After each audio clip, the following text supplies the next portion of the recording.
കോവിഡിന്റെ പുതിയ വകഭേദം യൂറോപ്പിൽ അതിവേഗം പടരുന്നതായി റിപ്പോർട്ടുകൾ വരുന്നുണ്ട്. UK, ഡെൻമാർക്ക് പോലെയുള്ള യൂറോപ്യൻ രാജ്യങ്ങൾക്ക് പുറമെ അമേരിക്കയിലും രോഗവ്യാപനം കണ്ടെത്തിയിട്ടുണ്ട്. ജർമ്മനിയിലാണ് കോവിഡിന്റെ ഈ വകഭേദം ആദ്യമായി റിപ്പോർട്ട് ചെയ്തത്. Poland, Norway, Luxembourg, Ukraine, Portugal, China എന്നിവയുൾപ്പെടെ 27 രാജ്യങ്ങളിൽ നിന്നും ശേഖരിച്ച 500 സാമ്പിളുകളിൽ XECയുടെ സാന്നിധ്യം കണ്ടെത്തിയിട്ടുണ്ട്. ഒമിക്രോൺ വേരിയന്റിന്റെ ഉപവിഭാഗമായ പുതിയ വകഭേദം ഈ ശൈത്യകാലത്ത് കൂടുതൽ പടരാനാണ് സാധ്യത. ഇതിന് സഹായകമായ ചില പുതിയ മ്യൂട്ടേഷനുകൾ വകഭേദത്തിന് സംഭവിച്ചിട്ടുണ്ടെന്നും ആരോഗ്യ വിദഗ്ധർ മുന്നറിയിപ്പ് നൽകി. യൂറോപ്പിൽ പ്രബലമായ KS 1.1, KP 3.3 എന്നീ മുൻകാല ഒമിക്രോൺ സബ് വേരിയന്റുകളുടെ ഒരു സങ്കരയിനമാണ് XEC വേരിയന്റ്.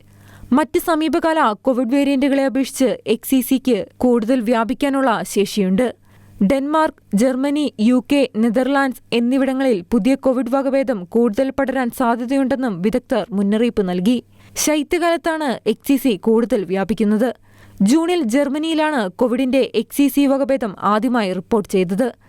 അതിനുശേഷം UK, US, ഡെൻമാർക്ക് തുടങ്ങി നിരവധി രാജ്യങ്ങളിൽ ഇത് പടർന്നു. XEC ഒരു പുതിയ വേരിയന്റ് ആയതിനാൽ പുതിയ ലക്ഷണങ്ങളൊന്നും റിപ്പോർട്ട് ചെയ്തിട്ടില്ല.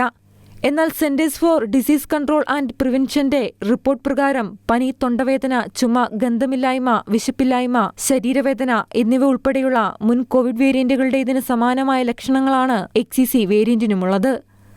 International desk, Shikkeena news.